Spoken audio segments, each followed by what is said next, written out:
The big thing to bear in mind about replicating artwork is that it's not just copying, it's also about preserving art. Unfortunately, some of those Greek originals have not survived to modern day, and if it weren't for the Roman copies, we wouldn't have a good portion of the Greek art that now survives. Replicas, including the ones like we have here in the Museum of Antiquities, can be used to preserve art for the future. The Museum of Antiquities, or rather the collection that would become the Museum of Antiquities, was established in 1974 by two professors here at the University of Saskatchewan, Dr. Nicholas Jeunesse, who is an art historian, and Professor Michael Swan, who is an ancient historian in the Department of History. One beauty about having this collection at the University of Saskatchewan too is not everyone has access to travel overseas where the originals of these objects are. And so to have them here at the Museum of Antiquities makes these famous works of art, like the Venus de Milo, for instance, from the Louvre, accessible to everyone here in Saskatchewan.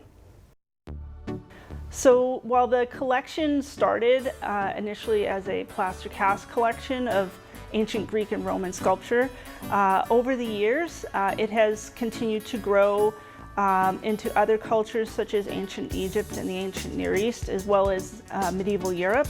And the collection has also grown to include original artifacts. The Museum of Antiquities has over 700 ancient and medieval coins from around the world. This is a coin from the Roman Republic. It's a very heavy bronze depicting the goddess Minerva. We also have this fabulous coin of Mithridates the Great, who fought against Rome several times in the 80s BCE. This is a gold coin from the Roman Emperor Anastasius I, who is an early Byzantine or late Roman emperor.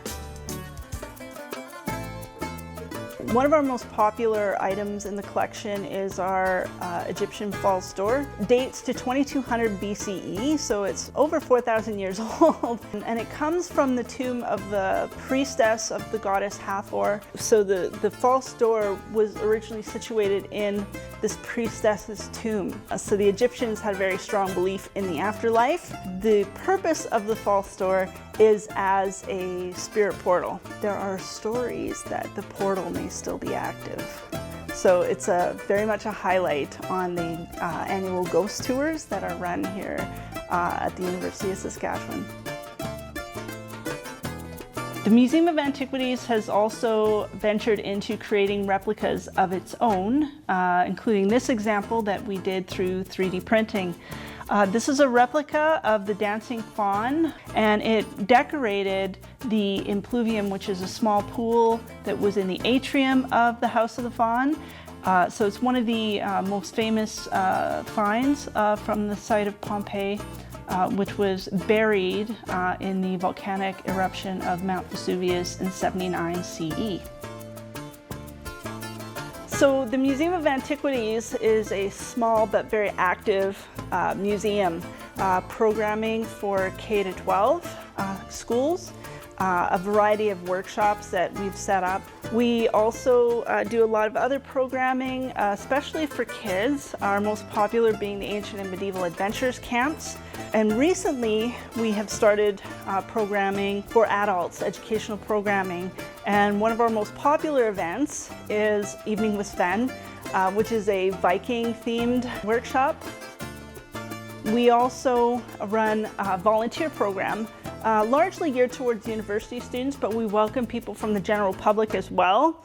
And through that volunteer program, people gain experience in everything from collections management to designing exhibits to running educational programs.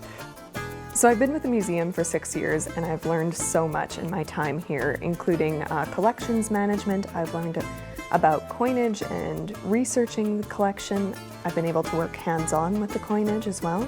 I really look forward to learning more and starting in-person workshops again so that I can interact with the public and kind of spread my love of coins.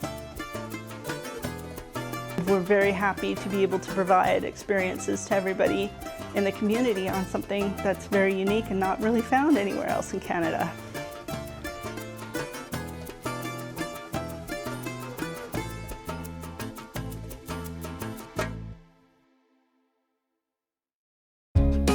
If you have program ideas that you'd like to see on maxTV Local, email us at max.local@sasktel.com.